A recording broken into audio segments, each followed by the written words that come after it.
Diagram के बारे में कल हमने देखा था। डायग्राम में अपन वापस से देखते हैं कौन कौन सी लेबलिंग दी है और ये सारी चीजें हैं कहां। तो मैंने कहा कि यार नीचे वाले भाग का नाम क्या होता है, अपेक्स, ऊपर की तरफ क्या होगा, बेस। फिर हमने कहा कि यहां पर आपने देखा कि पहला क्या है, महाशिरा है। ये कौन सी महाशिरा की बात की जा रही है, अग्र महाशिरा है। फिर आपने यहां पर देखा दाहिना लिंद कहां है। फिर आपने यहां देखा कॉडी टेंडनी कहां पाए जाते हैं। कॉडी टेंडनी क्या, यहां देखो पेपिलरी मसल की संख्या कितनी है, 3।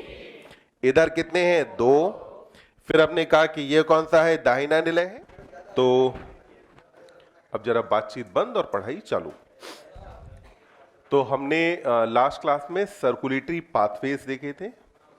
हमने बात की थी वर्टिब्रेट हर्ट्स के बारे में, और वर्टिब्रेट हर्ट के बाद अब अपने को बात करनी है ह्यूमन हर्ट के बारे में, यानी कि मानव हृदय के अंदर क्या क्या चीजें पाई जाती हैं।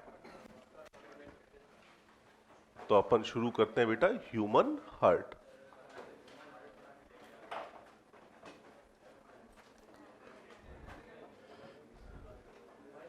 तो बताओ जरा, हमारे हार्ट का काम क्या है, हार्ट हमारे अंदर करता क्या है, ब्लड पंप करता है।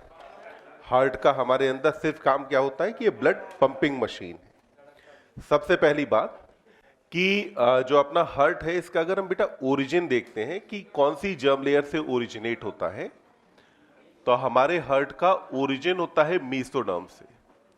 कौन सी जर्म लेयर से ओरिजिनेट हुआ, मीसोडर्म से ओरिजिनेट होता है। तो हमारे हृदय की उत्पत्ति कौन सी जर्म लेयर से होती है, मीसोडर्म। फिर अगली बात, पाया कहां जाता है, तो बताओ थोरेक्स में या एब्डोमेन में, थोरेक्स के अंदर ना। तो अपन ने कहा कि मीसोडर्म से ओरिजिनेट होता है, थोरेक्स में पाया जाता है। अब थोरेक्स के अंदर कहां पर है, तो थोरेक्स में हमने कहा कि बिटवीन लंग्स, हमारे जो लंग्स हैं इनके बीच में हमारा हार्ट पाया जाता है। तो अपन ने कहा कि हमारे लंग्स के बीच में हमारा हार्ट मौजूद है। अब हार्ट के बारे में अगर हम बात करते हैं तो हमारे हार्ट की सबसे पहले अपन देखेंगे कवरिंग, कि हार्ट के ऊपर कवरिंग कौन सी पाई जाती है। तो हार्ट की जो कवरिंग है इसका नाम क्या होता है, पेरिकार्डियम। हार्ट की कवरिंग को आप क्या कहते हो, पेरिकार्डियम कहा जाता है। तो मैंने कहा कि हार्ट की कवरिंग का नाम क्या होगा बेटा, पेरिकार्डियम। अब ये जो पेरिकार्डियम है इसके अंदर 2 लेयर पाई जाती हैं। बाहर की लेयर का नाम क्या होता है, पेराइटल, और अंदर की लेयर का नाम क्या हुआ, विसरल। तो एनसीईआरटी साथ में आप देखते जाएंगे। एनसीईआरटी लिखती है कि हमारा जो हृदय है ये एक डबल लेयर्ड मेम्ब्रेन से कवर्ड होता है। तो डबल लेयर का मतलब क्या हुआ, पेराइटल और विसरल पेरिकार्डियम। फिर कहा कि इन दोनों लेयर्स के बीच में एक गुहा पाई जाती है जिसके अंदर एक भरा है द्रव।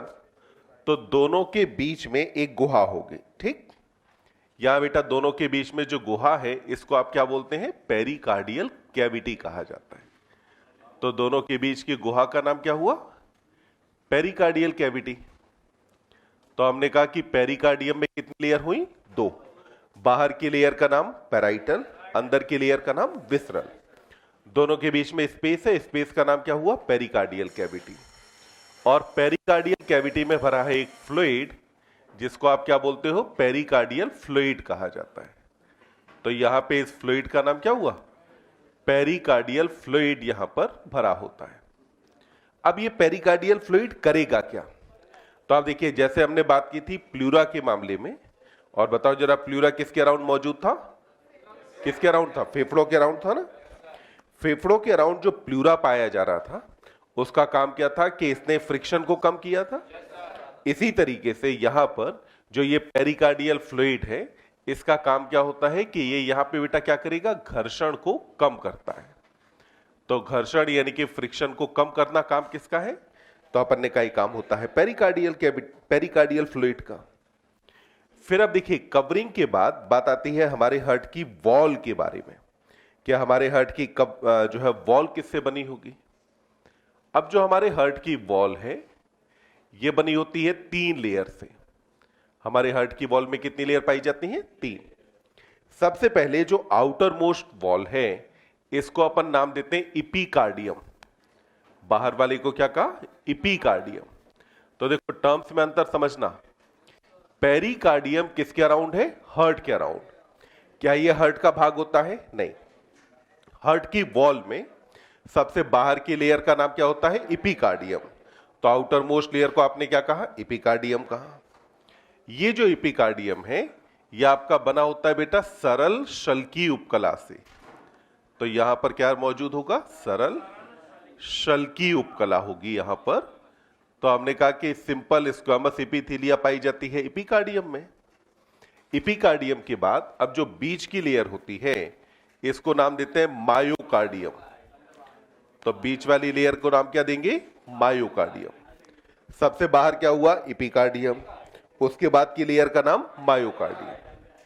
ये जो मायोकार्डियम है ये आपका बना है बेटा कार्डियक मसल से, यानी कि किससे बना होगा? हृदय पेशी। तो ये किससे बना होता है? हृदय पेशी से बने हुए स्तर का नाम क्या है? मायोकार्डियम, जो कि बीच में पाया जाता है। अब ये जो मायोकार्डियम हृदय पेशी से बना है इसके बारे में ध्यान रखें। पहली बात तो जो हृदय पेशी है इसके अंदर जो संकुचन होते हैं, ये संकुचन के बारे में अपन कहते हैं कि यहां जो कॉन्ट्रैक्शन है ये कैसे होते हैं? क्विक। यानी कि हार्ट मसल के अंदर अगर आपसे कहा जाए कि कॉन्ट्रैक्शन स्लो होंगे या तेज, तो आप क्या कहेंगे? कॉन्ट्रैक्शन तेज होंगे। वहीं इसके साथ में आपको ध्यान रखना है कि इसके अंदर जो पेशी थकान होती है ये पेशी थकान इसके अंदर कभी नहीं होती। तो हमने कहा कि पेशी थकान कभी नहीं होगी, कम से कम जब तक जिंदा है तब तक तो बिल्कुल नहीं होगी, क्योंकि इसमें अगर थकान आई खेल खत्म। ठीक। तो हमने कहा कि हृदय पेशी में संकुचन हुआ। संकुचन कैसा होगा? क्विक। और पेशी थकान होगी क्या? नहीं। अब पेशी थकान क्यों नहीं होती? तो अगर हम हार्ट की एक्टिविटीज की जब बेटा बात करेंगे ना, तो हम समझेंगे कि हमारा हृदय या हमारे हृदय की पेशियां जितनी देर संकुचन करती हैं उससे कहीं ज्यादा देर ये शिथिलन में होती हैं। यानी कि इनको बीच में शिथिलन का समय मिलता है ज्यादा, संकुचन का संकुचन का समय होता है अपेक्षाकृत कम। तो बीच में क्योंकि शिथिलन का अच्छा खासा समय होता है तो इसीलिए इन पेशियों के अंदर थकान नहीं आती है। यहीं पर जो ये मायोकार्डियम है, ये मायोकार्डियम हृदय के जो अलग अलग कक्ष पाए जाएंगे ना, हार्ट के अंदर अलग अलग चैम्बर्स हैं, तो भिन्न चैम्बर्स की जो अलग अलग मोटाई होती है, यानी कि जैसे कि लेफ्ट वेंट्रिकल सबसे ज्यादा मोटा होता है, हम कहते हैं राइट एट्रियम सबसे ज्यादा पतला होता है। तो अलग अलग लेयर्स की जो मोटाई है इसको डिटरमाइन करने वाला कौन होता है? मायोकार्डियम। तो हमारे हार्ट के अलग अलग चैम्बर्स की जो थिकनेस है, इस थिकनेस को डिटरमाइन कौन करेगा? मायोकार्डियम ने किया। तो हमने कहा कि सबसे बाहर की तरफ क्या हुआ? एपिकार्डियम। इसके अंदर की तरफ क्या आया? मायोकार्डियम। मायोकार्डियम के बाद वॉल में सबसे अंदर की लेयर को कहा जाता है एंडोकार्डियम। तो सबसे अंदर वाली लेयर को आपने क्या नाम दिया? एंडोकार्डियम कहा। ये जो एंडोकार्डियम है ये भी आपका बना होता है सरल शल्की उपकला का। तो ये भी किससे बनेगा? सरल शल्की उपकला से बना होता है। तो सरल शल्की उपकला निर्माण करती है एंडोकार्डियम का। और ये जो एंडोकार्डियम बना है सरल शल्की उपकला का, ये सरल शल्की उपकला एक्चुअली यहां पर क्या है? तो ये एंडोथीलियम है। ब्लड वेसल में सबसे अंदर की तरफ पाई जाती है ना एंडोथीलियम, तो वही एंडोथीलियम यहां पर एंडोकार्डियम के रूप में होती है। तो हमने कहा हृदय के आवरण का नाम पेरिकार्डियम। पेरिकार्डियम में हमने कहा बाहर की तरफ की लेयर का नाम पेराइटल, अंदर विसरल। यानी कितनी लेयर हैं? दो। दोनों लेयर के बीच में गुहा, ठीक, पेरिकार्डियल कैविटी। इसके अंदर भरा एक द्रव पेरिकार्डियल फ्लूइड। हार्ट की वॉल में कितनी लेयर? तीन। सबसे बाहर की लेयर का नाम एपिकार्डियम, उसके भी अंदर मायोकार्डियम, सबसे अंदर एंडोकार्डियम होती है। तो अपने को पहले इतनी बात समझ में आती है, फटाफट इसको लिखो, फिर हम बात करते हैं हृदय की संरचना के बारे में कि हृदय की संरचना में क्या क्या चीजें होंगी। आज जनता कम रह गई। अच्छा, एक्स्ट्रा क्लास थी? अच्छा, एक दिन छोड़ छोड़ के? नहीं नहीं, अपन कोशिश ये करेंगे इतनी क्लास में काम हो जाए, एक्स्ट्रा क्लास नहीं लेनी पड़े।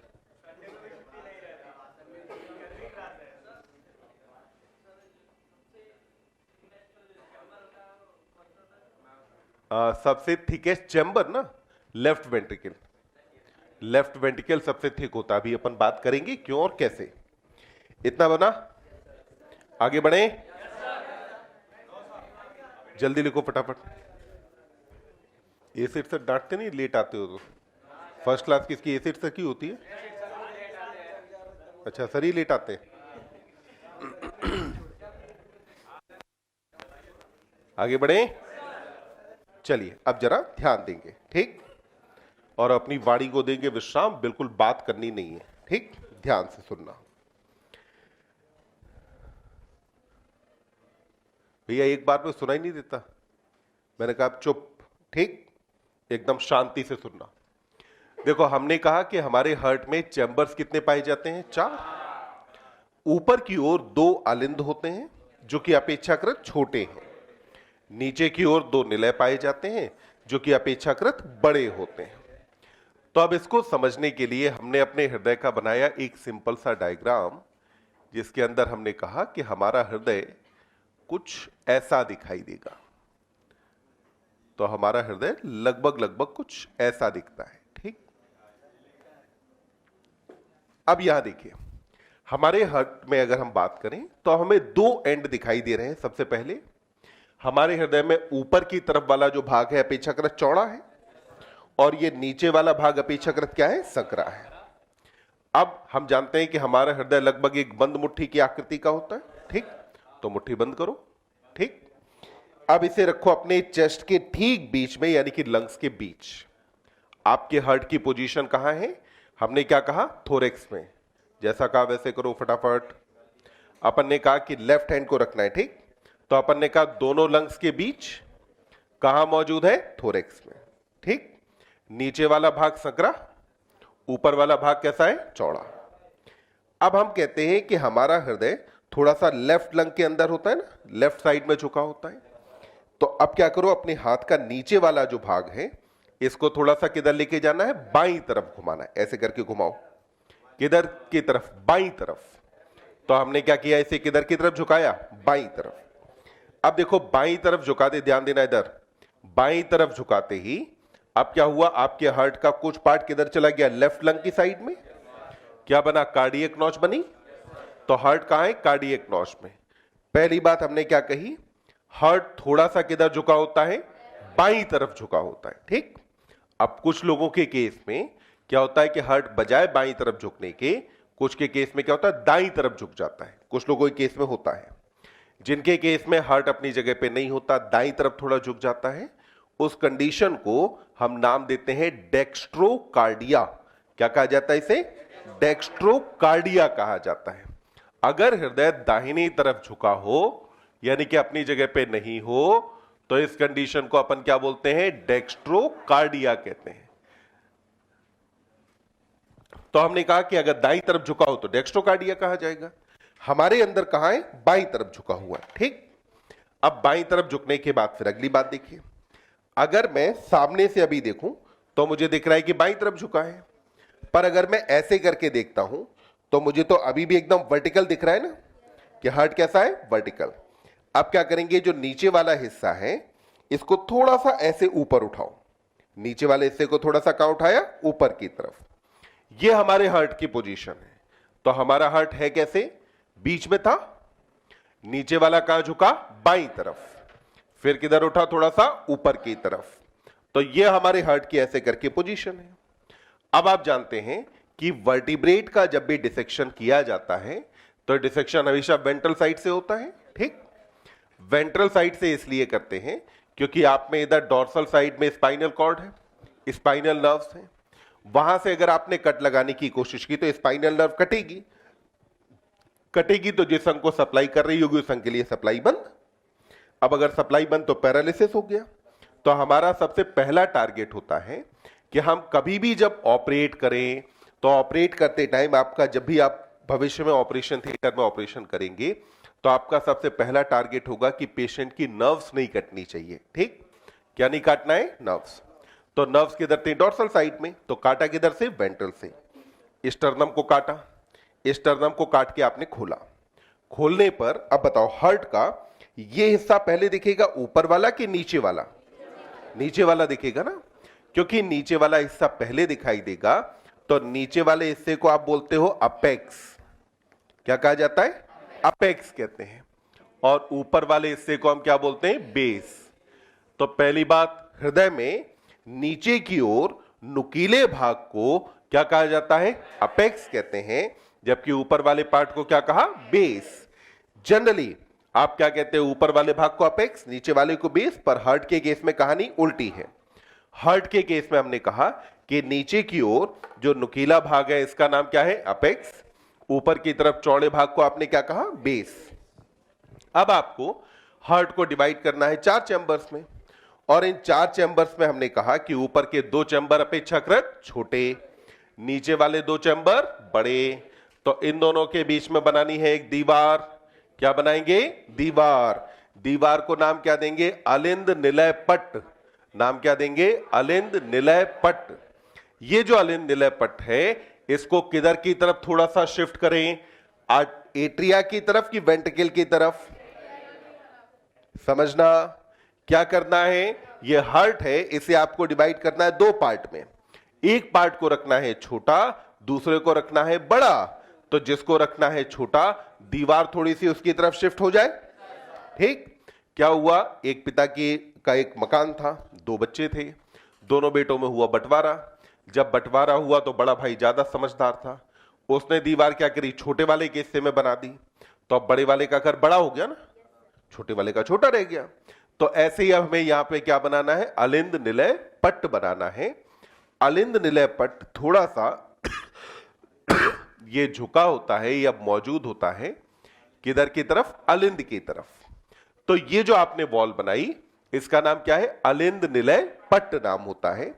किधर रहेगा? थोड़ा सा अलिंद की तरफ, जिसकी वजह से अलिंद अपेक्षाकृत छोटे और निलय अपेक्षाकृत बड़े हो जाते हैं। अब यहां पर अब आपको क्या करना है? अलिंद को भी 2 भाग में डिवाइड करना है। ठीक, अब इन 2 भागों में आपको क्या करना है? दोनों के बीच में एक दीवार बनानी पड़ेगी। दोनों के बीच में जो दीवार बनाएंगे, इसे क्या कहा जाएगा? अंतर अलिंद पट्ट कहा जाएगा। क्या कहेंगे? अंतर अलिंद पट्ट कहा जाएगा, यानी कि इंटरएट्रियल सेप्टम कहा जाएगा। और ये इंटरएट्रियल सेप्टम थोड़ा सा झुका होता है लेफ्ट साइड की तरफ। तो इसके थोड़ा सा लेफ्ट साइड की तरफ झुकने से राइट वाला चैम्बर थोड़ा सा बड़ा, लेफ्ट वाला थोड़ा सा क्या हो गया? छोटा हो जाएगा। स्लाइट अंतर होता है। ठीक, अब इसके बाद निलय को भी विभाजित करना है। ठीक, जब निलय को विभाजित करना है तो इसके लिए निलय के बीच में भी एक पट्ट पाया जाना चाहिए। अब यहां निलय में आप लॉजिकली ऐसे ही याद रखें, जो बायां निलय है उसको ब्लड किसे भेजना है? बॉडी को। तो इसके पास मसल्स होनी चाहिए ज्यादा। अब अगर मसल्स होनी चाहिए ज्यादा, तो इसको ज्यादा जगह की जरूरत भी तो पड़ेगी। जब अगर ज्यादा जगह की जरूरत पड़ेगी तो राइट एट्री आपका कहां आया? इधर। लेफ्ट कहां है? इधर। अब देखिए, जो अंतर निलय पट्ट है, ये थोड़ा सा किधर पे? दाईं तरफ थोड़ा सा विस्थापित हो जाएगा। जब ये दाईं तरफ थोड़ा सा विस्थापित होगा, तो इसके विस्थापित होने के कारण अब यहां पर ज्यादा बड़ा कौन हो गया? तो हमने कहा कि लेफ्ट ज्यादा बड़ा हुआ, जबकि राइट अपेक्षाकृत क्या हो गया? छोटा। तो अब यहां जो हमने वॉल बनाई, इसका नाम क्या है? Interventricular septum. क्या कहा गया इसे? इंटरवेंट्रिकुलर सेप्टम कहा गया। जो शिफ्ट थोड़ा सा किधर है? तो अपन ने कहा कि राइट की तरफ है, जिससे कि लेफ्ट अपेक्षाकृत क्या हो जाए? बड़ा। अब यहां पर हमने कहा कि जो 4 चैम्बर्स हुए, इन 4 चैम्बर्स में से आप देखो, इसका नाम बताओ जरा। ये क्या है? राइट एट्रिया है। सबको क्लियर है? इस वाले का नाम समझ में आता है? फिर इसका नाम क्या हुआ? राइट। और इसका नाम? सबको चारों चैम्बर पहले समझ में आ गए? क्लियर? अब यहां ध्यान देंगे, यहां पर अब हमने कहा कि यहां जो आपका अंतर जो अलिंद निलय पट्ट बना था, अलिंद निलय पट्ट में से पहले इधर वाला जो पट्ट है इसके बारे में बात करते हैं। तो अलिंद निलय पट्ट में इधर वाला जो पट्ट है इसको आप बताओ, अगर मैं इसे बेटा नाम देना चाहूं तो इसको मुझे क्या नाम देना चाहिए? राइट एबी सेप्टम को। तो यहां पर इसको हम नाम क्या दे देंगे? Right AV septum.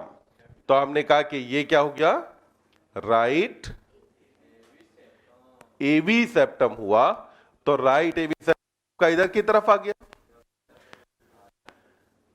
अब ऐसे ही यहां पर आप अगर देखें तो इधर आपके पास क्या होगा कि वापस से इधर भी एक सेप्टम मौजूद है, और ये जो सेप्टम है इसको आप नाम क्या देंगे? तो इसको नाम देंगे बेटा लेफ्ट एबी सेप्टम। क्या कहा जाएगा इसे? लेफ्ट एबी सेप्टम कहा जाएगा। तो इसको मैंने नाम दिया कि ये हो गया हमारे पास लेफ्ट एबी सेप्टम। तो अब हमने क्या कहा कि एक साइड के अलिंद और निलय डिवाइडेड किससे होते हैं? एबी सेप्टम से। राइट एट्रिया और राइट वेंट्रिकल के बीच में क्या था? Right AV septum. Left atria और लेफ्ट वेंट्रिकल के बीच में क्या था? लेफ्ट एबी सेप्टम है। अब यहां पर ये जो एबी सेप्टम है यानी कि अलिंद निलय पट्ट है, इसके बारे में ध्यान रखेंगे कि जो एबी सेप्टम होता है इसका कैरेक्टर होता है कि ये होता है थिक एंड फाइब्रस। कैसा रहेगा? Thick and fibrous. तो ये कैसा होगा? थिक होगा और फाइब्रस होगा। यानी कि बना कौन से ऊतक का है? रेशामय ऊतक का। किसका बना है? रेशामय ऊतक का। और पतला है या मोटा? तो हम क्या कहेंगे? मोटा होता है। तो ये बना होता है रेशामय ऊतक का, और कैसा रहेगा? मोटा होगा। जरा एक बार कैमरे में देखो, यहां तक दिख रहा है कि नहीं? दिख रहा है ना?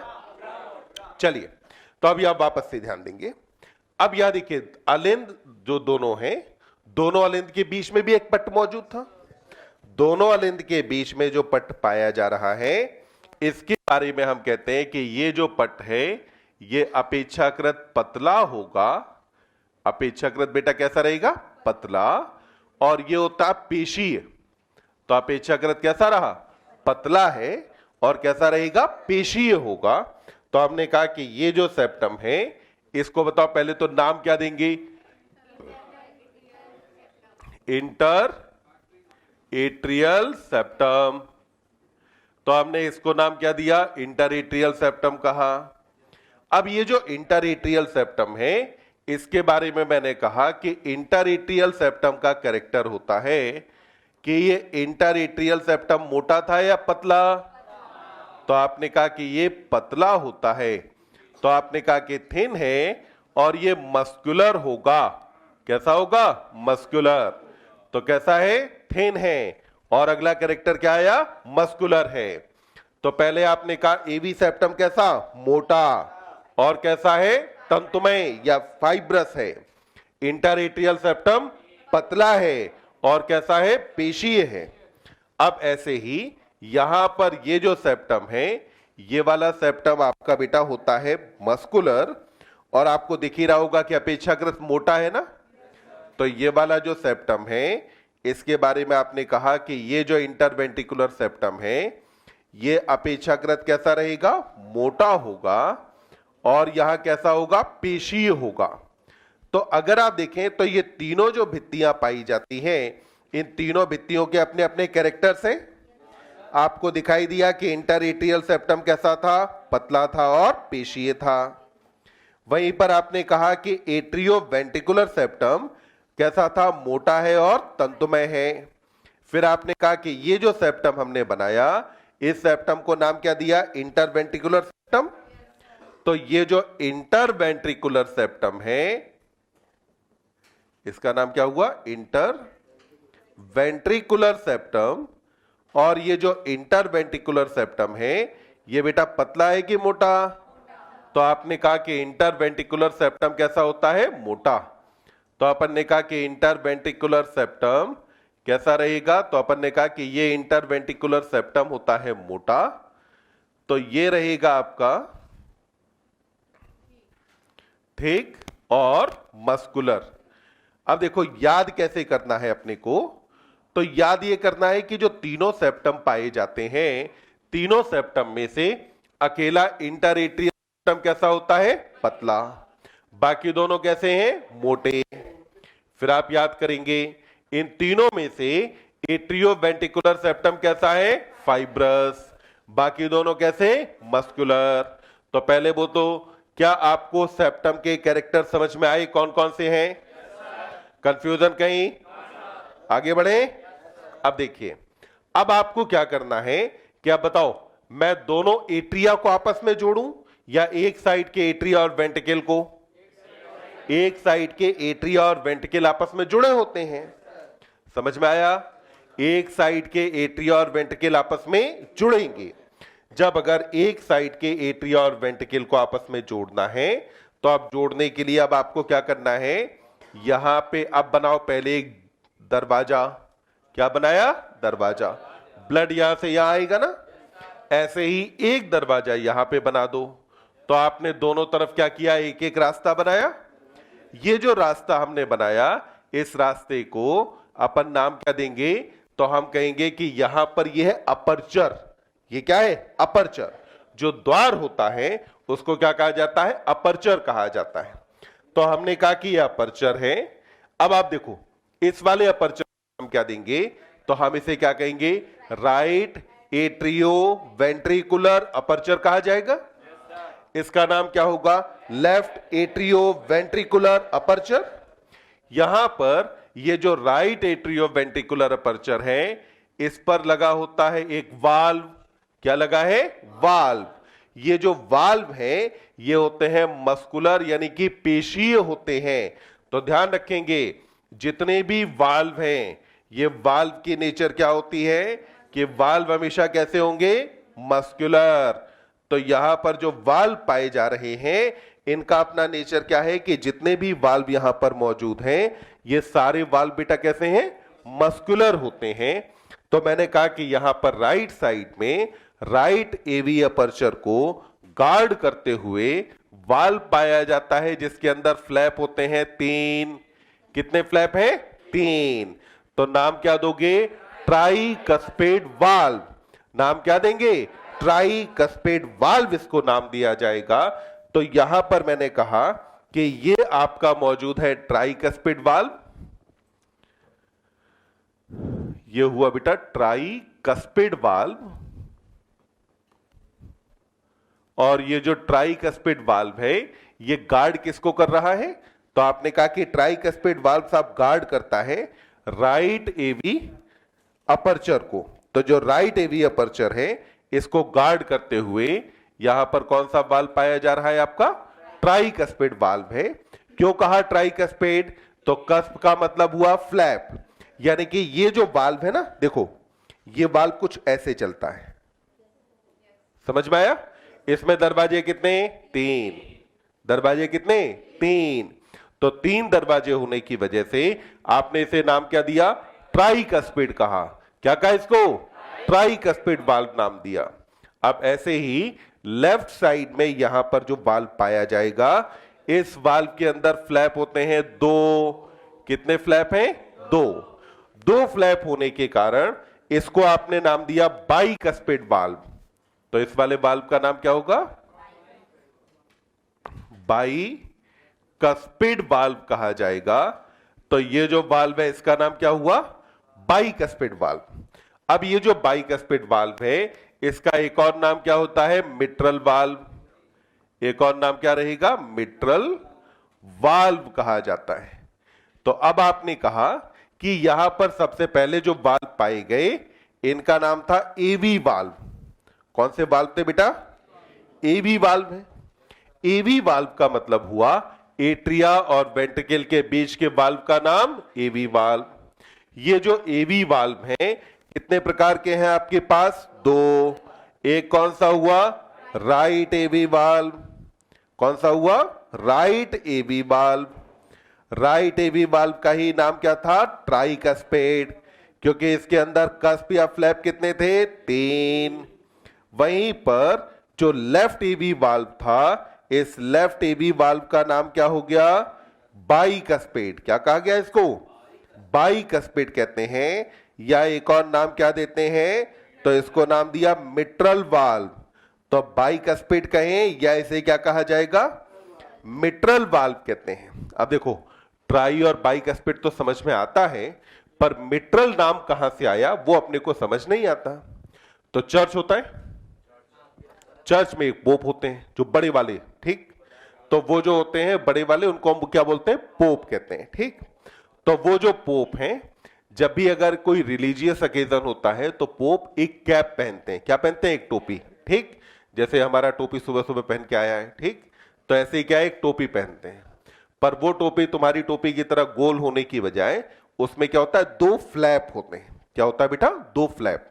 जैसे मान लो उसमें क्या होगा कि ये एक टोपी हो गई ऐसे करके, ये नीचे पहनने वाला पार्ट हो गया।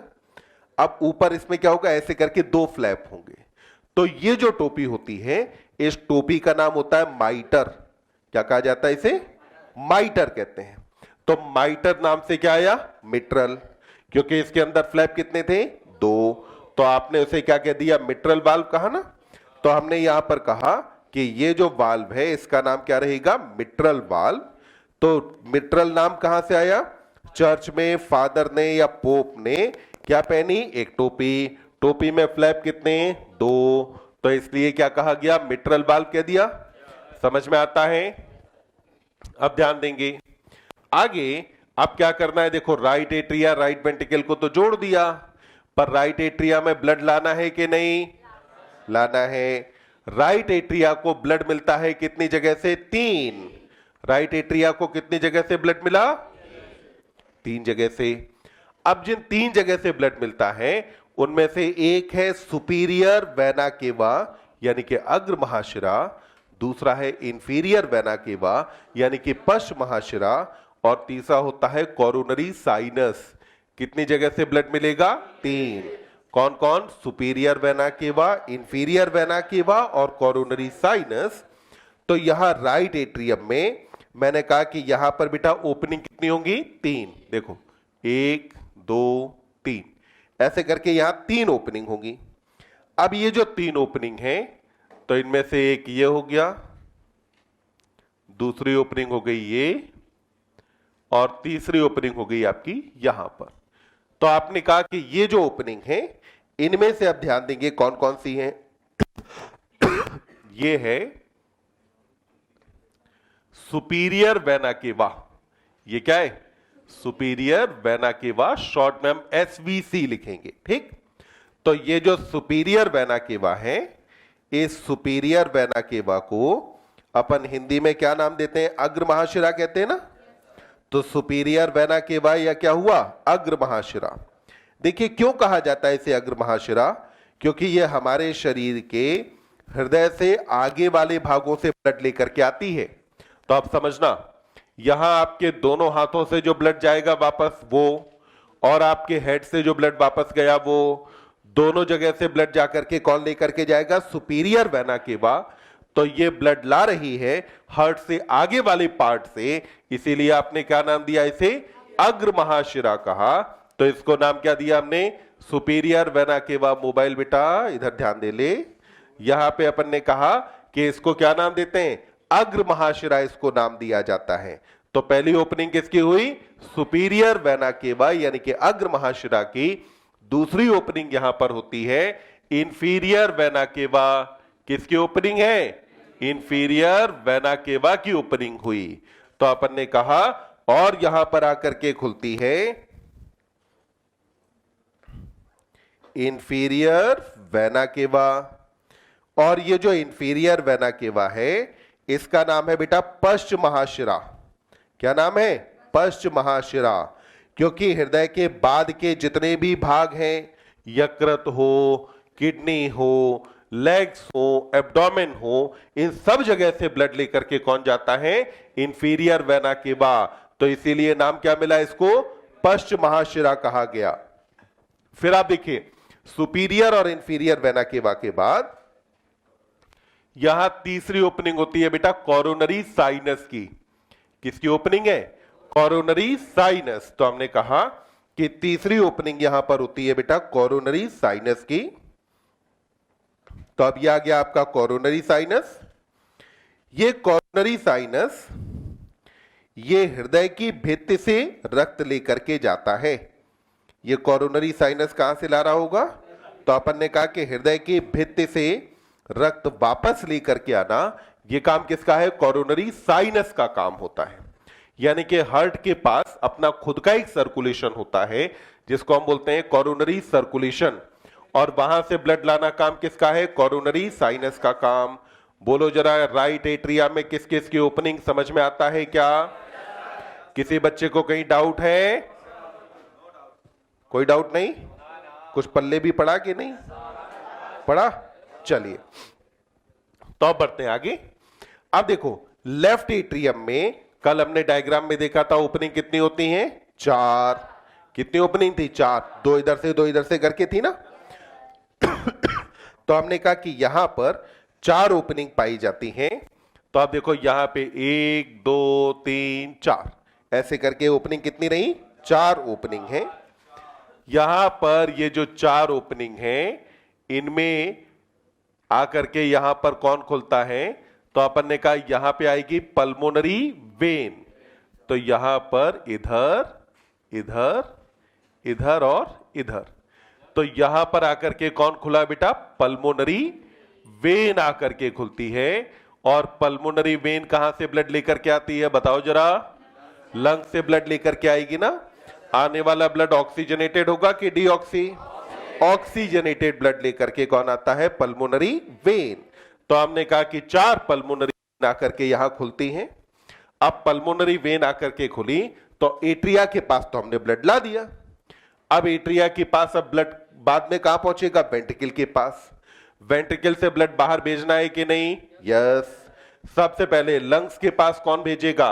लेफ्ट वेंट्रिकल के राइट वेंट्रिकल ब्लड भेजेगा। और जाने वाला ब्लड कैसा होगा? डीऑक्सीजनेटेड। तो यहां से देखो, यहां से ये निकला आपका पल्मोनरी आर्टरी। शुरू में हम बेटा इसे पल्मोनरी ट्रंक नाम देते हैं और बाद में हम इसे बोलते हैं पल्मोनरी आर्टरी। यहां तक पहुंचा और यहां तक पहुंचने के बाद अब ये डिवाइड हो गया 2 पार्ट्स के अंदर।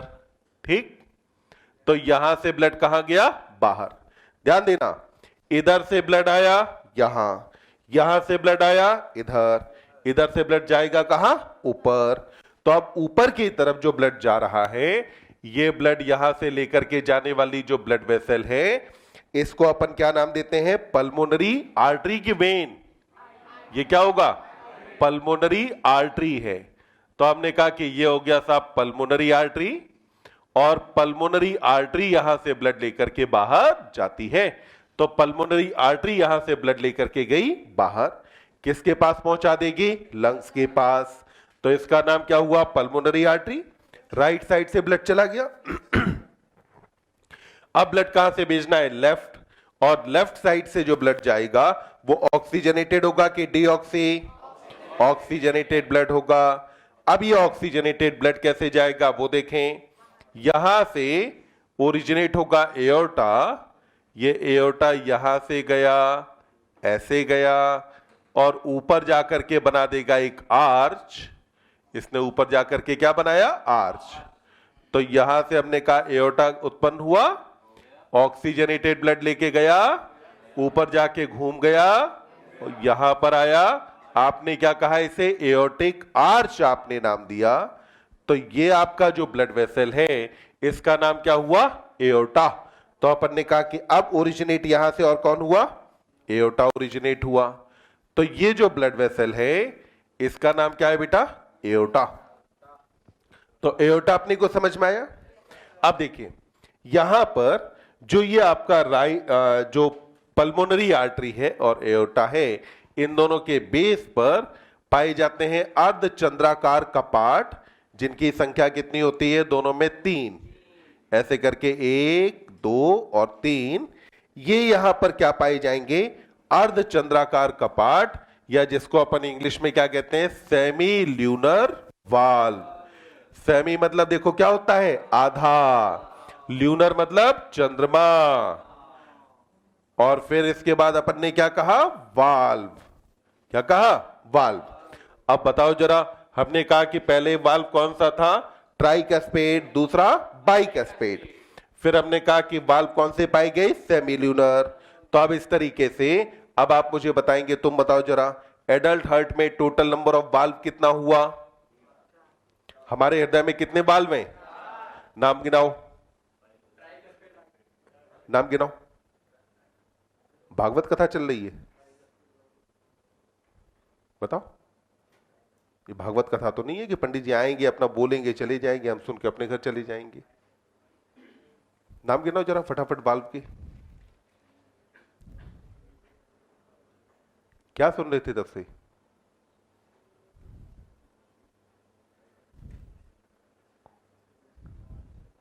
अच्छा चलो, अब तुम गिनाओ। तुमने उससे पूछ लिया ना, गिनाओ। नहीं पूछा, बताया तो हमें ही बताओ। हाँ, ट्राइकस्पिड कितने होते हैं? 3 वाल्व होते हैं या वाल्व में 3 फ्लैप होते हैं? तो ट्राइकस्पिड वाल्व का नंबर कितना हुआ? 1। बाइकस्पिड का नंबर 1। हाँ, सेमील्यूनर वाल्व का नंबर 2। एक कौन सा है, पल्मोनरी, और दूसरा कौन सा है, एओर्टिक। तो इसीलिए ध्यान से सुनना, एकदम बैठो। अपन ने कहा कि एडल्ट हार्ट में वाल्व की संख्या कितनी होती है, 4। पहले आप देखो, यहां तक की कहानी हमें समझ में आती है कि नहीं? क्या कहीं कंफ्यूजन है? आगे बढ़ जाए, चलिए। अब देखिए, अब हमने यहां तक तो क्या किया कि ब्लड हम ले आए और ब्लड को हमने यहां से वापस से बाहर भी भेज दिया। अब ब्लड को बाहर भेजने के बाद अब अपने को बात करनी है कि वेंट्रिकल के अंदर और क्या क्या चीजें पाई जाएंगी, तो वो अपने को यहां देखना है। तो देखिए, यहां पर एनसीईआरटी में दिखा है ना कि एओर्टिक कांच से कुछ ओपनिंग बाहर निकलती हैं। तो देखो, एक हमने यहां निकाल दी, एक हमने ओपनिंग दिखा दी कि यहां गई बाहर, और एक ओपनिंग हमने यहां दिखा दी कि ये गई बाहर। ठीक, तो ये हमारे पास हुआ हार्ट की स्ट्रक्चर। अब देखिए, हम बात करने वाले हैं सबसे पहले वेंट्रिकल के बारे में। तो वेंट्रिकल की भित्ति में वेंट्रिकल की भित्ति में कुछ छोटे छोटे उभार पाए जाते हैं। ठीक, देखो यहां पे छोटे छोटे उभार दिख रहे हैं, और कुछ अपेक्षाकृत बड़े पाए जाते हैं। छोटे छोटे जो उभार पाए जाते हैं, इनका नाम होता है कॉलमनी कार्नी। क्या बोलते हैं? कॉलमनी कार्नी। बड़े वाले जो पाए जाते हैं, इनका नाम है पेपिलरी मसल। क्या बोलते हैं? Papillary muscle. जब भी कहा जाएगा पेपिलरी मसल कौन से अंग में पाई जाती हैं, तो आंसर हार्ट।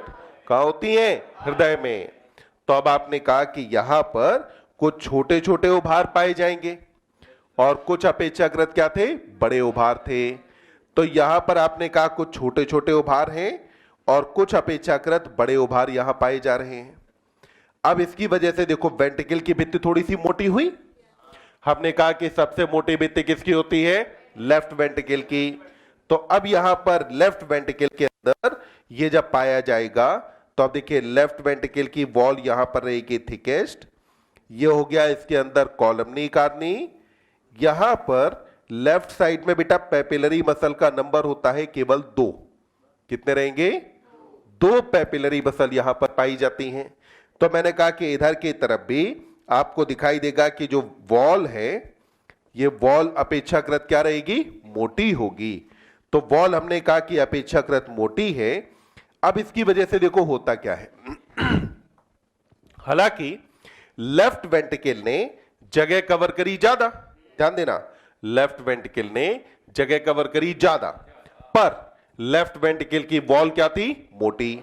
तो इस वजह से राइट और लेफ्ट वेंट्रिकल में जो अवकाश है ना, जहां ब्लड भरा जाएगा, वो जगह बराबर होती है। लेफ्ट वेंट्रिकल अपेक्षाकृत बड़ा है, राइट छोटा है, पर लेफ्ट की वॉल क्या है? मोटी। तो इस वजह से क्या हुआ? लेफ्ट वेंट्रिकल में जिस जगह में ब्लड भरा जाएगा, वो जगह लेफ्ट और राइट में क्या रहेगी? बराबर। अगर आपने गांव के पहले के घर देखे हो, तो पहले के घर में खूब मोटी मोटी दीवारें बनती थी। फिर आपने अपने शहर के आजकल के घर देखे होंगे, एकदम पतली सी दीवार बनती है। गांव में क्या जगह होती थी ज्यादा, तो दीवार बना दी मोटी। अब शहर में क्या है कि जगह है आपके पास कम, दीवार बनाओगे मोटी तो तुम कहां रहोगे? तो इसीलिए दीवार कैसी बनाते हैं, पतली। तो यहां पे क्या हुआ, लेफ्ट वेंट्रिकल ने जगह तो घेरी ज्यादा, पर इसकी दीवार थी मोटी, तो अंदर खाली जगह रह गई कम। अब देखो नाम, तो मैंने कहा कि जो छोटे वाले उभार थे, इन छोटे वाले उभारों का नाम क्या था बेटा, कॉलमनी कार्नी। क्या कहा गया इन्हें, कॉलमनी कार्नी कहा।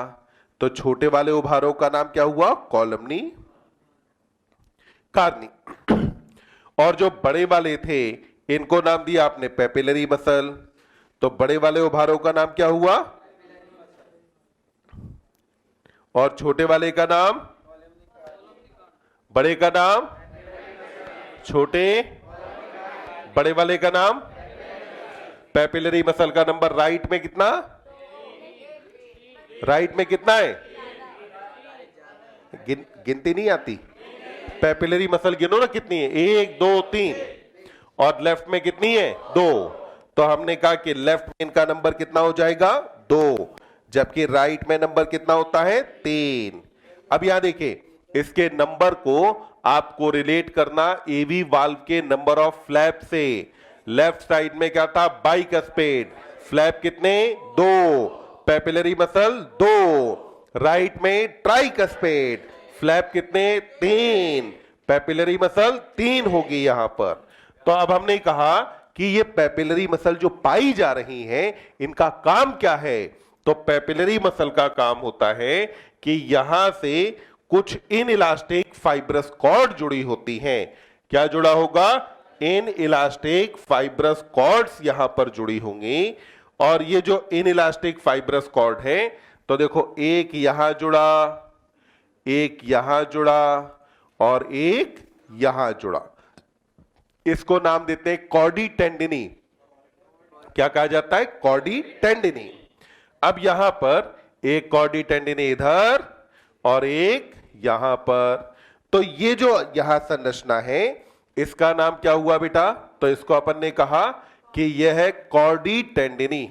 क्या कहा गया इसे, कॉर्डी टेंडिनी नाम दिया। तो इस संरचना का नाम क्या हुआ, कॉर्डी टेंडिनी। तो कॉर्डी टेंडिनी पर आपने कहा कि यह कैसा है, इनइलास्टिक है और फाइब्रस कॉर्ड है, इनइलास्टिक है और फाइब्रस होती हैं। तो ये जो इनइलास्टिक फाइब्रस कॉर्ड है, इसका नाम क्या दिया आपने, कॉर्डी टेंडिनी आपने नाम दिया। तो कॉर्डी टेंडिनी कहां पाए जाते हैं, वेंट्रिकल में। किस किस से जुड़े होते हैं, तो एवी वाल्व और पेपिलरी मसल से। नाम पढ़ना इसका वापस से, क्या कहा, कॉर्डी, कॉर्ड यानी कि धागा या रस्सी, टेंडिनी मतलब टेंडन। टेंडन में कौन से फाइबर होते हैं, कोलेजन। कोलेजन फाइबर कैसे होते हैं, इनइलास्टिक हैं, फाइब्रस है, रस्सी के समान संरचना है। इसको आपने कहा कॉर्डी टेंडिनी। ठीक। जैसे मान लो, अगर मैं चाहता हूं कि जैसे मान लो सपोज ये गेट अगर दोनों तरफ खुलता होता, अंदर और बाहर, और मैं चाहता हूं कि गेट केवल यहीं तक खुले, इससे आगे गेट ना खुले, तो इसको खुलने से रोकने का तरीका है कि एक रस्सी इससे बांधो। ठीक, उस रस्सी को दीवार पे ले जाके यहां बांध दो किसी कील से। क्या होगा कि रस्सी यहां से यहां जब बांधो तो टाइट करके बांधो। क्या होगा कि गेट इधर खोलोगे, रस्सी हो गई ढीली, गेट खुला कि नहीं, हाँ, जैसे ही गेट यहां पहुंचा रस्सी हो गई टाइट। क्या अब गेट उधर आगे जाएगा, नहीं जाएगा। तो यह काम होता है कॉर्डी टेंडिनी का। जब वेंट्रिकल कॉन्ट्रैक्ट करेगा तो ब्लड यहां भी प्रेशर लगाएगा। जब ब्लड यहां प्रेशर लगाएगा तो वाल्व अपोजिट डायरेक्शन में ना खुल जाए। वाल्व को अपोजिट डायरेक्शन में खुलने से रोकना काम कौन करता है, कॉर्डी टेंडिनी का काम होता है कि वाल्व को अपोजिट डायरेक्शन में खुलने से रोक देता है। क्या इतनी बात समझ में आती है? फटाफट लिखो फिर आगे बढ़ते हैं। तुम तो बेटा विलक्षण प्रतिभा के धनी हो।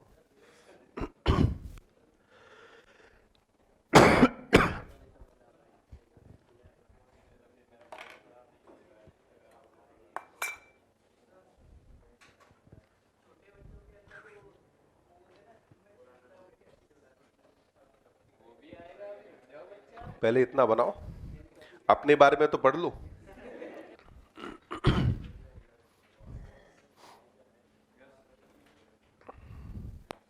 आगे बढ़ें। कितने लोग अभी लिख रहे हैं? लिखो लिखो।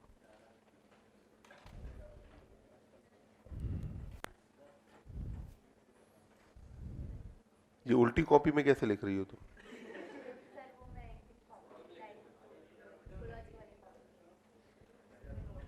अच्छा, एक तरफ से इकोलॉजी एक तरफ से जूलॉजी है, और आगे चल के इकोलॉजी और जूलॉजी मिल जाएंगे तब?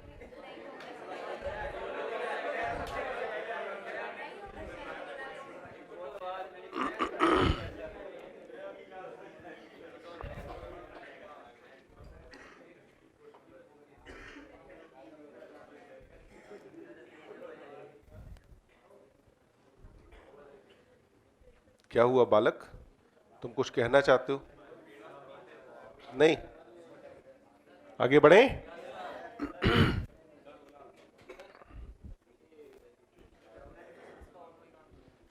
हाँ, पेपिलरी मसल का काम बस इतना होता है कि ये जो है इनके साथ कॉर्डी टेंडिनी अटैच होते हैं, और कॉर्डी टेंडिनी बाइकस्पिड ट्राइकस्पिड वाल्व को अपोजिट खुलने से रोकते हैं। ये इनका काम है। ये क्या हुआ इसमें? चलिए अब एक बार ध्यान से देखते जाएंगे, ठीक? तो हमने कहा कि मानव परिसंचरण तंत्र को और क्या कहते हैं? रक्तवाहिनी तंत्र। कक्षों से बना पेशी हृदय, शाखित बंद रक्तवाहिनियों का जाल, रक्त एवं तरल समाहित होता है, ठीक? रक्त इसमें बहने वाला तरल है, जिसके बारे में हम पहले एनसीईआरटी के हिसाब से पढ़ चुके हैं, पर हम आगे पढ़ेंगे। हृदय की उत्पत्ति किससे होती है? बीसोडर्म से। कहां है? दोनों फेफड़ों के बीच। किधर झुका है? बाईं तरफ। अपन ने सारी बात की ना? क्या है?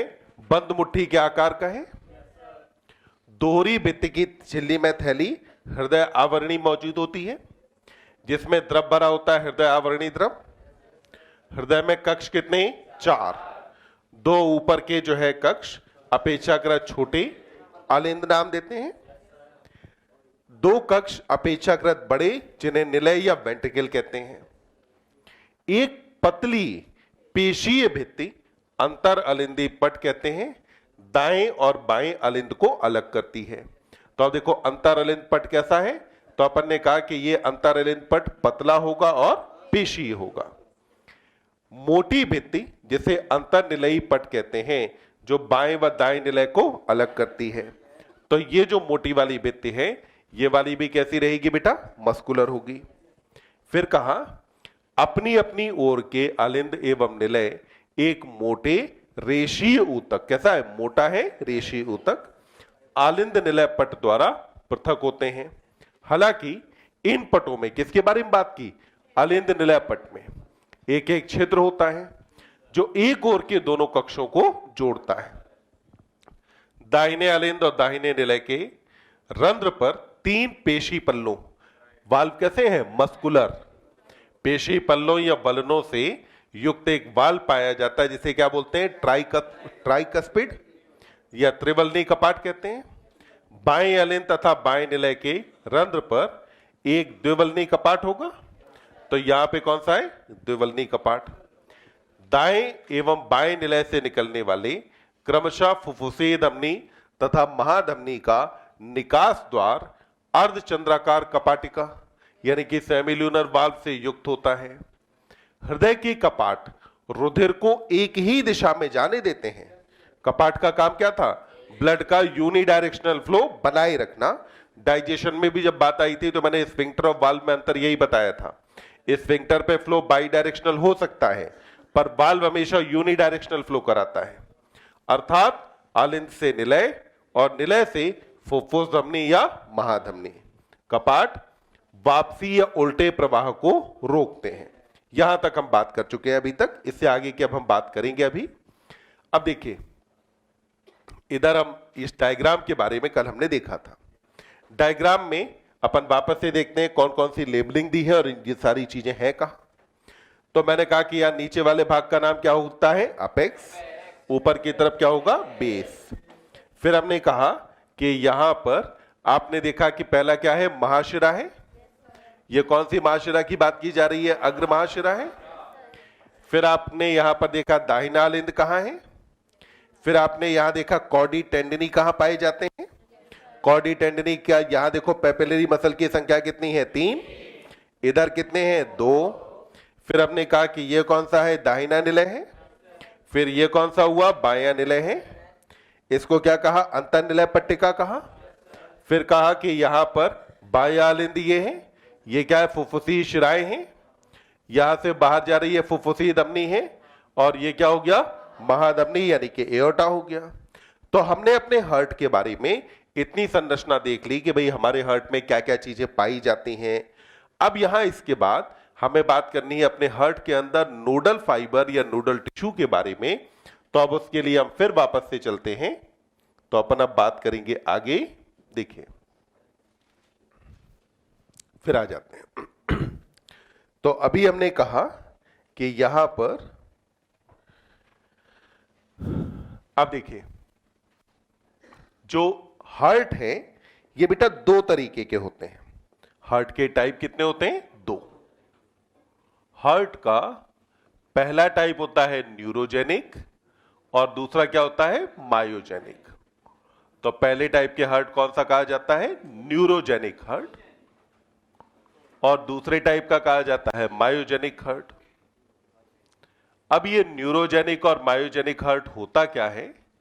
तो न्यूरो वर्ड का मतलब क्या हुआ? नर्वस सिस्टम, जेनिक यानी कि जनरेट करना। तो न्यूरोजेनिक के केस में क्या होगा कि जो हृदय स्पंदन है ना,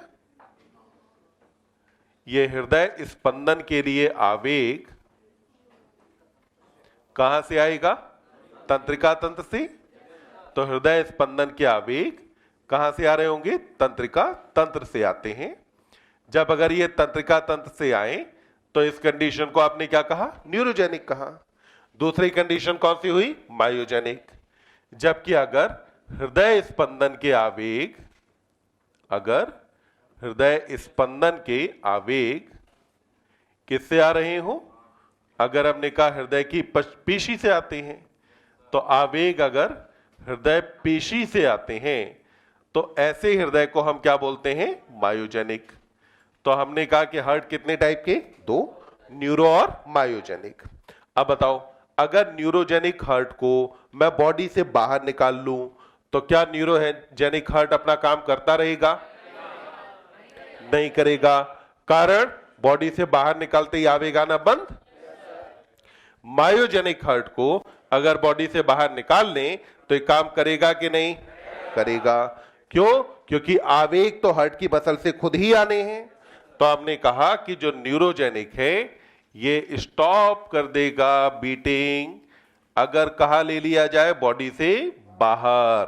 तो हमने कहा कि if taken out of body, तो अगर इसे शरीर से बाहर निकाल लिया जाएगा तो अब ये बीट करना बंद कर देगा। जबकि मायोजेनिक तो इसके बारे में हम कहते हैं कि ये continue to beat when out of body. मतलब कि अगर आप इस हार्ट को क्या करें? ऑक्सीजन और फूड अगर प्रोवाइड करते रहेंगे तो ये लगातार बीट करता रहेगा। अब आप देखिए हम कहते हैं कि हार्ट ट्रांसप्लांट होता है, उसके लिए हार्ट को कभी कभी एक जगह से दूसरी जगह लेके भी जाना पड़ता है, एक डब्बे में लेके जाते हैं। तो जिस डब्बे के अंदर लेके जाते हैं बस उसमें आपको क्या इंश्योर करना है कि ऑक्सीजन और ग्लूकोज की सप्लाई बनी रहे। हार्ट खुद ब खुद बीट करेगा। अगर हमारा हार्ट होता मायोजेनिक तो क्या हार्ट को हम ऐसे ट्रांसफर कर पाते? नहीं। तो अब हम यहां सॉरी, अगर होता न्यूरोजेनिक तो हम ट्रांसफर नहीं कर पाते। ठीक। अब देखिए मायोजेनिक हार्ट कहां पाया जाता है? तो ये आप कहते हैं कि ये होता है कहां पर? कॉर्डेट्स के अंदर। किसके अंदर पाया जाता है? कॉर्डेट्स में। वहीं पर ये न्यूरोजेनिक पाया जाता है बेटा नॉन कॉर्डेट्स में। ये कहां होगा? नॉन कॉर्डेट्स के अंदर पाया जाता है न्यूरोजेनिक। अब हमारे अंदर जो मायोजेनिक हार्ट है इसके बारे में आप देखें तो हमारे हार्ट में हमने कहा कि ये हो गया हमारा हार्ट। संरचना अब हम समझ चुके कि हमारे हार्ट में कहां पे क्या क्या चीजें पाई जाती हैं। अब हमने अपने हार्ट को 4 चैम्बर्स में डिवाइड कर दिया। जब 4 चैम्बर्स में डिवाइड किया तो अब ये वाला जो चैम्बर है ये आपका हो गया राइट एट्रिया, ये हो गया लेफ्ट एट्रिया, ये हुआ राइट वेंट्रिकल और ये क्या हो गया, लेफ्ट वेंट्रिकल हुआ। अब यहां पर हार्ट का कंडक्शन सिस्टम बनता कैसे है, तो हम बात करेंगे about conduction system of heart. पहली बात ध्यान रखेंगे कि ये जो कंडक्शन सिस्टम ऑफ हार्ट है इसको बनाता है नोडल ऊतक, यानी कि क्या बनाता है यहां पर, पर्व ऊतक। तो पर्व ऊतक को अपन क्या बोलते हैं बेटा, नोडल टिश्यू कहा जाता है। तो इसको क्या बोलते हैं, नोडल टिश्यू। ये जो नोडल टिश्यू है ये कार्डियक मसल ही होती है। नोडल टिश्यू क्या होता है, कार्डियक मसल। तो कार्डियक मसल को ही आप यहां पे नाम क्या देते हैं, नोडल टिश्यू कहते हैं। तो नोडल टिश्यू का मतलब क्या हुआ, कार्डियक मसल। अब ये कार्डियक मसल कैसे पाई जाती है, तो अब यहां पर देखिए, सबसे पहले राइट एट्रियम की अपर राइट वॉल में ध्यान देंगे, क्या कहा, राइट एट्रियम की अपर राइट वॉल। अपर किधर हुआ, ऊपर, राइट यानी इधर।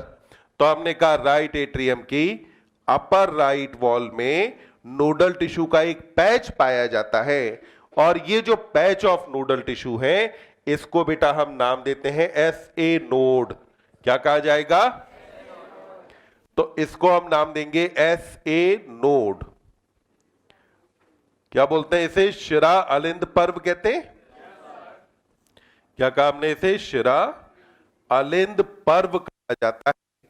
तो यह हुआ आपका शिरा अलिंद पर्व।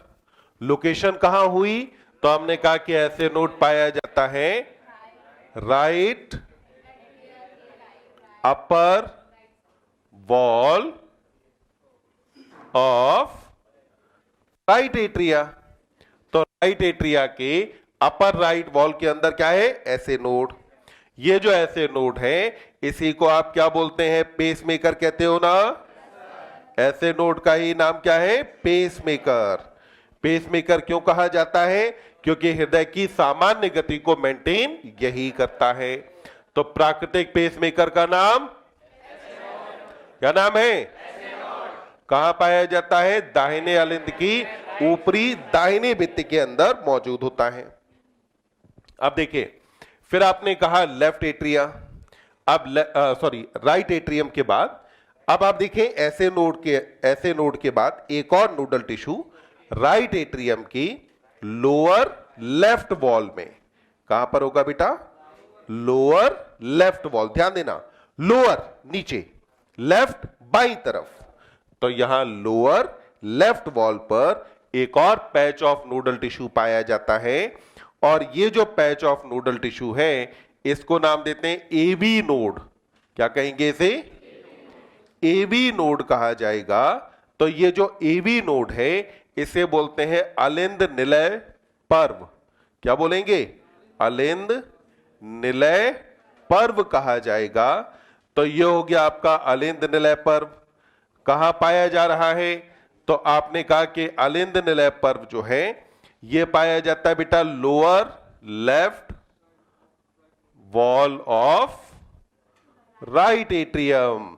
तो राइट एट्रियम की लोअर लेफ्ट वॉल के अंदर AB नोड है।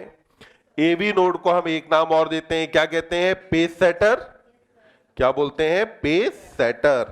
क्यों कहा जाता है, ध्यान से सुनेंगे। ये जो AB नोड है, AB नोड का काम होता है कि ये हमारे अंदर जो हार्ट है इसमें एट्रिया पहले कॉन्ट्रैक्ट करता है, वेंट्रिकल बाद में। तो वेंट्रिकल का जो कॉन्ट्रैक्शन है उसको डिले करना काम होता है AB नोड का।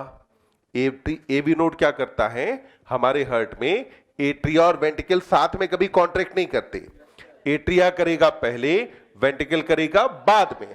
तो वेंट्रिकल बाद में करे इस सेटिंग को बनाए रखने वाला कौन होता है, AB नोड।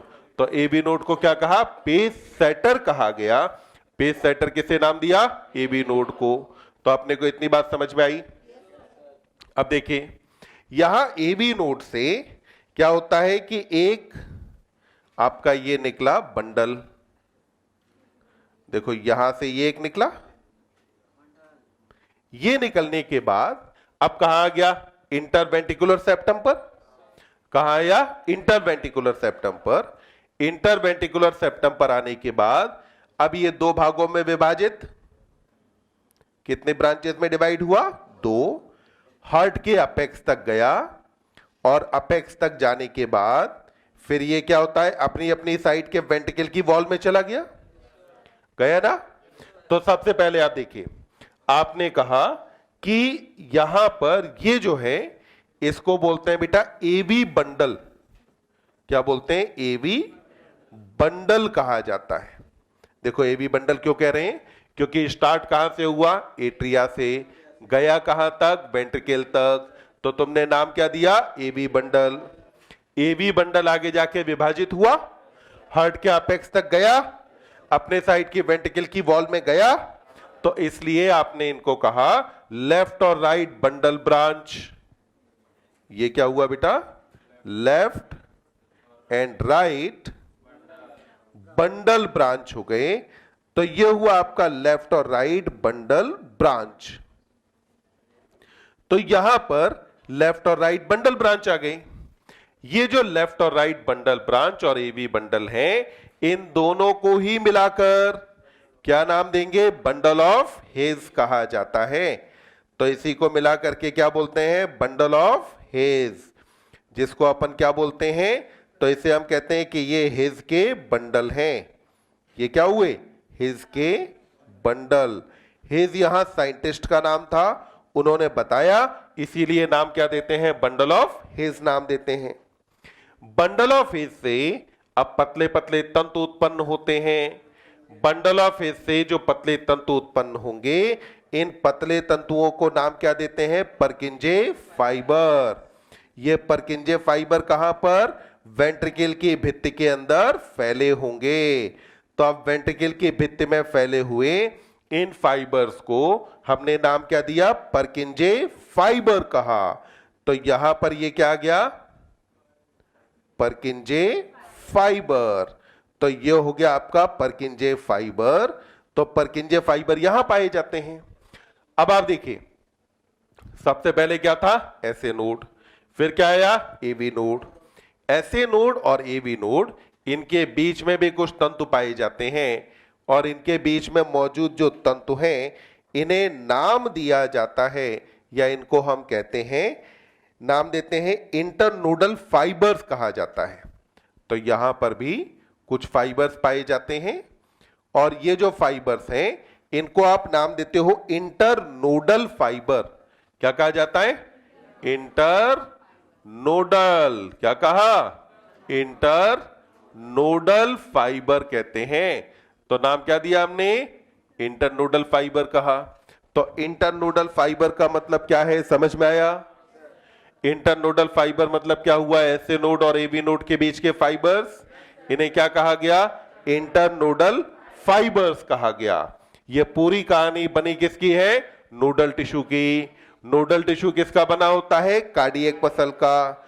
ध्यान रखना, ये जो पर्व ऊतक है, इसकी खासियत है कि ऑटो एक्साइटेबल है। ये कैसा होता है?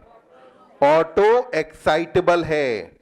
ऑटो एक्साइटेबल का मतलब होता है कि बिना किसी उद्दीपन के, ये बिना किसी उद्दीपन यानी कि स्टिमुलस के आवेग का संचरण या आवेग की उत्पत्ति कर सकता है। तो बिना उद्दीपन के आवेग की उत्पत्ति कर लेता है, इसीलिए इसे क्या कहा जाता है? ऑटो एक्साइटेबल कहते हैं। और ध्यान रखना, ऑटो एक्साइटेबल में सारे आते हैं। ध्यान रखना, केवल ऐसे नोड ऑटो एक्साइटेबल नहीं है, ऐसे नोड भी है, एवी नोड भी है, बंडल ऑफ हेज भी है और परकिंजे फाइबर भी है। पर ध्यान रखेंगे, सभी में आवेग उत्पत्ति की दर भिन्न होगी। सभी में आवेग उत्पत्ति की जो दर है, ये आवेग उत्पत्ति की दर क्या होगा? भिन्न होती है। तो हमने कहा कि इन सभी के अंदर आवेग उत्पत्ति की दर क्या रहेगी? भिन्न होती है। और इनमें से सबसे अधिक दर होती है किसकी? एसए नोड की। तो सबसे अधिक दर जो होती है, ये पाई जाती है एसए नोड के केस में। और एसए नोड में ये दर होती है लगभग 70 से 75 पर मिनट। दर कितनी रहेगी? 70 से 75 पर मिनट, जिसका एवरेज हम लेते हैं 72 पर मिनट। तो हम क्या कहते हैं, 1 मिनट में कितनी बार आवेग उत्पन्न होता है? 72 बार। तो इसीलिए हमारा हृदय 1 मिनट में 72 बार बीट करता है।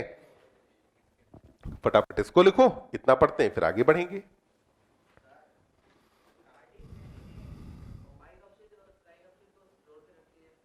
नहीं, बाइकस्पिड ट्राइकस्पिड को थोड़ी जोड़ती है। पेपिलरी मसल को बाइकस्पिड से और पेपिलरी मसल को ट्राइकस्पिड से। अगर तुमने कहा कि बाइकस्पिड ट्राइकस्पिड को जोड़ती है तो इसका मतलब हुआ कॉर्डी टेंडिनी ऐसे होने चाहिए थे ना, तो ऐसे नहीं है।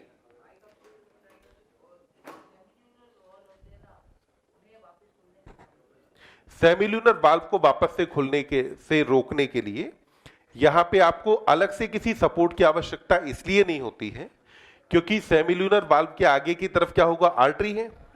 आर्टरी के अंदर ब्लड ऑलरेडी प्रेशर पे होता है, तो प्रेशर पे होने की वजह से उस पे बैक फ्लो उतना ज्यादा नहीं लगता।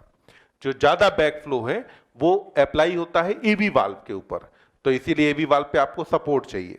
मतलब समझना, एबी वाल्व के केस में क्या होता है, जब वेंट्रिकल कॉन्ट्रैक्ट करेगा ना तो बेटा बाहर की तरफ दबाव कम है, अंदर ज्यादा है, तो हो सकता है गेट बाहर खुल जाए, तो सपोर्ट दे दिया आपने।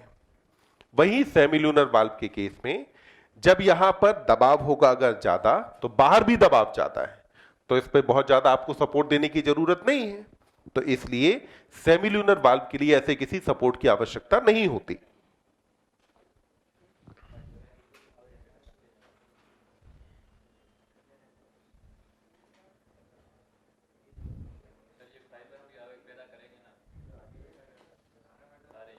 सब पुरकिंजे फाइबर हो, बंडल ऑफ फेस हो, एबी नोड हो, ऐसे नोड हो, सब आवेग उत्पन्न करते हैं। बस सब में क्या होगा, आवेग उत्पत्ति की दर भिन्न होगी।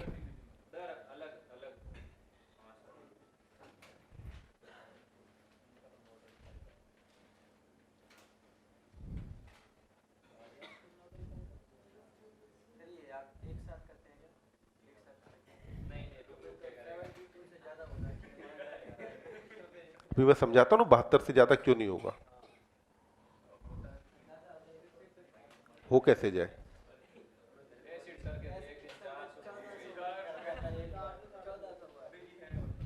चार सौ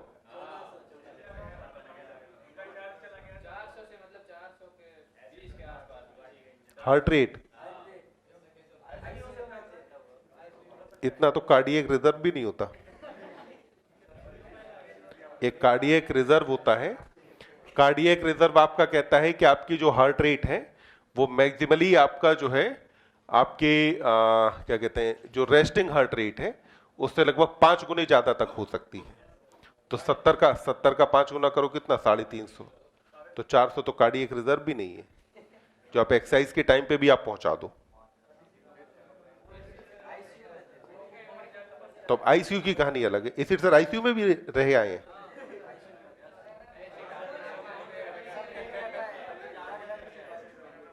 बहरहाल अगर आपकी हृदय दर लगभग 75 से ज्यादा है तो जितनी ज्यादा है आपको उतना ही ज्यादा खतरा है। हार्ट रेट का ज्यादा होना आपके लिए हार्मफुल सिचुएशन है। आप ये तय माने कि अगर हार्ट रेट आपके 75 से ज्यादा है तो आपका हृदय कमजोर है, आप कमजोर दिल वाले हैं। कभी डरावनी पिक्चर देखने मत जाना, नहीं मालूम पड़े हार्ट रेट ज्यादा बढ़ गई और खेल खत्म। वहीं पे अगर हार्ट रेट आपकी 75 से कम है और अगर आप हेल्दी महसूस कर रहे हैं, कमजोरी महसूस नहीं कर रहे हैं, तो ये अच्छी सिचुएशन है। अगर हम बात करें वर्ल्ड क्लास एथलीट्स के बारे में जो ओलंपिक वगैरह खेलते हैं, उनमें हृदय दर लगभग 60 के आसपास होती है। तो हृदय दर का कम होना इंडिकेट करता है कि आपका हार्ट ज्यादा स्ट्रांग है, हार्ट रेट का ज्यादा होना इंडिकेट करता है कि आपका हार्ट वीक है। ठीक, तो भगवान से दुआ मनाना कि तुम्हारी हार्ट रेट ज्यादा ना बढ़े, क्योंकि अगर बढ़ी तो मतलब कि फिर आप कमजोर दिल वाले हैं, फिर आपको जो कोई डरावनी मूवी नहीं देखने दिया जाएगा। चलिए आगे बढ़े, हो गया ना। अब देखो, जो अभी तुमने कहा कि सबको जोड़ के हार्ट रेट ज्यादा हो जानी चाहिए, तो अब ध्यान दें, इस पूरी कहानी को हम याद कैसे रखेंगे। हम याद ऐसे रखेंगे कि हमारे पास मान लेते हैं एक ट्रेन है। क्या बेटा? एक ट्रेन। ये जो ट्रेन है, इस ट्रेन के अंदर ध्यान दो, ट्रेन में लगे हैं 4 डब्बे। कितने डब्बे हैं? 4। 1 2, फिर आ गया आपका डब्बा नंबर 3 और ये हो गया 4। ठीक। अब ये जो ट्रेन है ना, इस ट्रेन की खूबी ये है कि ये नॉर्मल ट्रेन होने की बजाय एक ऐसी ट्रेन है जिसमें हर डब्बा अपने आप में इंजन है। हर डब्बा अपने आप में इंजन है। अगर आपने लोकल ट्रेन में अगर आपने देखा हो तो एक ट्रेन चलती है ईएमयू करके कहते हैं। ईएमयू क्या है कि पैसेंजर ट्रेन टाइप चलाई जाती है कम दूरी के स्टेशंस के बीच में। उसमें क्या होता है, इंजन वाला कंपार्टमेंट अलग से नहीं होता। मतलब जो सबसे आगे और सबसे पीछे का डब्बा होगा उसी में इंजन होता है, मतलब कुछ पार्ट में इंजन होगा और बाकी जगह पे लोगों के बैठने की जगह होती है। तो कुछ इस टाइप का हमारे पास इंजन है। ठीक। तो यहां पर जो पहले वाला इंजन है ये चलता है 72 किलोमीटर पर आवर की स्पीड से। कितने से चला? 72। दूसरा इंजन है ये चलता है 40 की स्पीड से, ये इसकी इतनी स्पीड है। तीसरा इंजन है जो चलता है आपका लगभग 25 की स्पीड से, और तीसरा जो चौथा इंजन है ये चलता है 18 की स्पीड से। ठीक। थोड़ी देर के लिए अगर हम फिजिक्स में फ्रिक्शन वगैरह सारी चीजें अगर हम भूल जाएं तो अब उतने अगर हम देखें कि ये ट्रेन कितनी स्पीड से चलनी चाहिए, तो भाई जिसकी स्पीड सबसे ज्यादा होगी उसकी स्पीड के हिसाब से ट्रेन चलेगी। तो यानी कि ट्रेन की स्पीड कितनी रहेगी? 72। पर क्या ये सारे डब्बों में इंजन नहीं लगा? लगा है। क्या ये काम कर रहे हैं? हाँ। पर अल्टीमेटली क्योंकि सारे आपस में जुड़े हैं तो इसीलिए क्या है कि ट्रेन चलेगी किसी स्पीड से? 72। वहीं पर ध्यान दें नेचर ने कितना अच्छा अरेंजमेंट किया है। अगर ये 72 वाला डब्बा होता कहीं बीच में तो ट्रेन के डिरेल होने के चांसेस ज्यादा थे, क्योंकि बीच वाला डब्बा था ज्यादा स्पीड से चल रहा था। तो नेचर ने क्या किया, सबसे तेज स्पीड से चलने वाला डब्बा ये आगे है, इससे धीमे वाला ये है, इससे धीमे वाला ये है, सबसे धीमे ये चलता है। ठीक।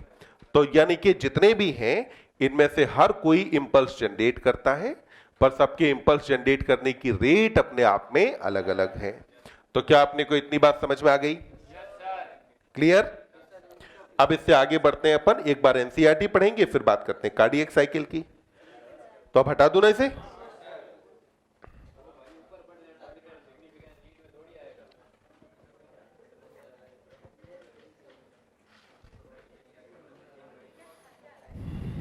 तो अब ध्यान दें,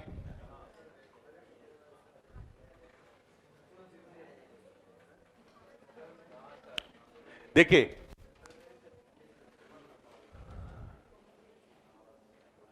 कि हमारा जो हृदय है किससे बना है? पेशियों से। ठीक। मायोकार्डियम कार्डियक मसल का बना था। निलय के भित्ति अलिंद की भित्ति से मोटी होती है। कैपिलरी मसल और कोलमनी कार्नी थे। विशेष प्रकार का हृदय पेशी न्यास जिसे नोडल ऊतक कहते हैं यह भी हृदय में पाया जाता है, तो नोडल टिश्यू है।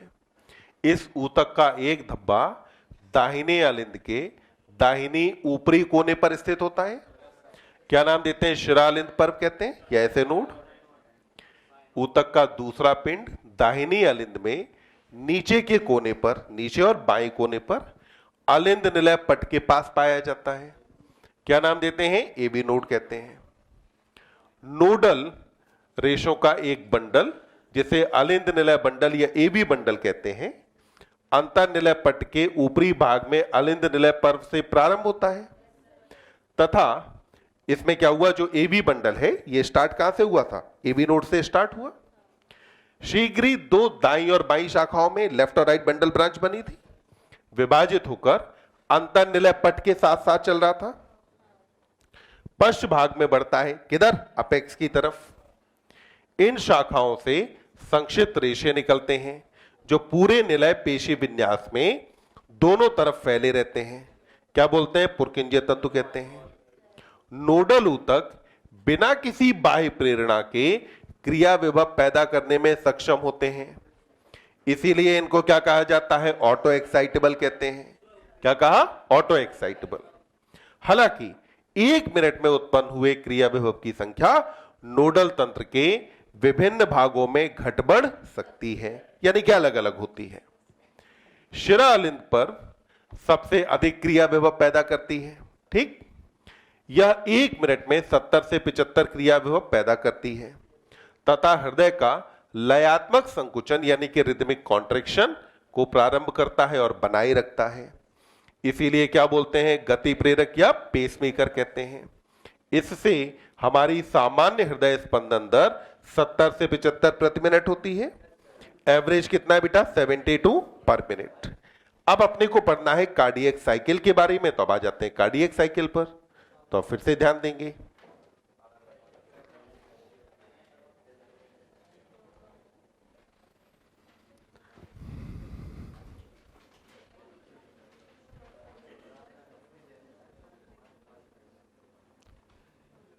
कार्डियक साइकिल यानी कि हृदय चक्र।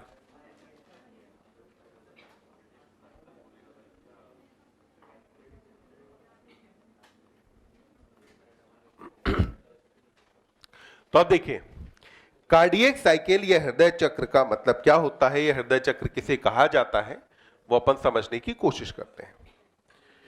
साइकिल का मतलब क्या हुआ कि चीजें एक सर्किल में चल रही हैं, बार बार ऐसे करके चल रही हैं, तो आपने क्या कहा, साइकिल कहा। देखिए, हमारे अंदर जो हार्ट रेट थी, ये हार्ट रेट बेटा अपने पास कितनी थी, तो अपन ने कहा कि हार्ट रेट होती है हमारे पास 70 से 75 पर मिनट। कितना है, 70 से 75 पर मिनट है। और इसका हमने एवरेज कितना लिया था, 72 लिया था। तो हमने कहा था कि साहब इसका एवरेज होता है 72 पर मिनट। अब यहां से अगर मैं निकालूं कि एक स्पंदन का समय, हार्ट में एक स्पंदन में लगने वाला समय अगर निकाला जाए कि एक स्पंदन में कितना समय लगता है, तो एक स्पंदन में लगने वाला समय होगा 60/75। कितना हुआ, 60/75।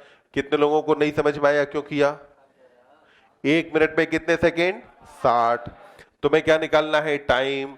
तो टोटल टाइम से नंबर ऑफ हार्ट बीट को डिवाइड किया तो क्या आ जाएगा, टाइम आ जाएगा। अब यहां जो टाइम आएगा वो कितना आता है, 0.8 सेकेंड। तो यह हो गया एक कार्डियक साइकिल का टाइम।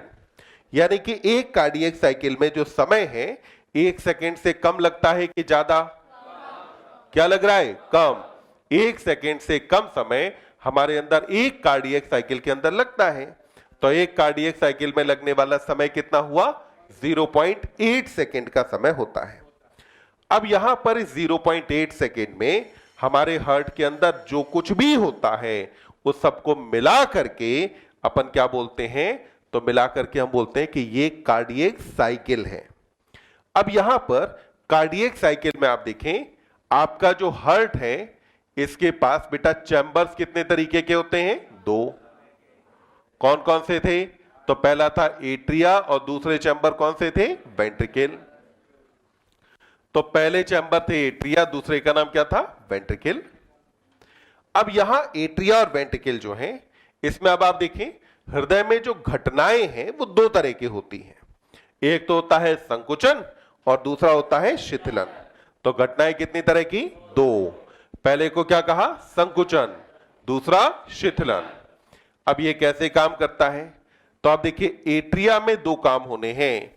एट्रिया को एक तो करना है संकुचन और वहीं पर एट्रिया को क्या करना है, शिथिलन करना है। फिर हमने कहा कि जो वेंट्रिकल है इसके अंदर भी यही 2 काम होंगे। यहां मैं इंग्लिश में लिख देता हूं, संकुचन को बोलते हैं सिस्टोल। संकुचन को क्या कहते हैं, सिस्टोल कहा जाता है। और शिथिलन को बोलते हैं डायस्टोल। क्या बोलते हैं बेटा, डायस्टोल कहा जाता है। तो आप देखिए हमारे हृदय में जो भी घटनाएं हो रही थी, इन घटनाओं को अगर मैं एक साइकिल के रूप में निरूपित करूं तो ये एक साइकिल बना। ठीक, इस साइकिल में लगभग ये जो आधा भाग होगा, ठीक, ऐसे करके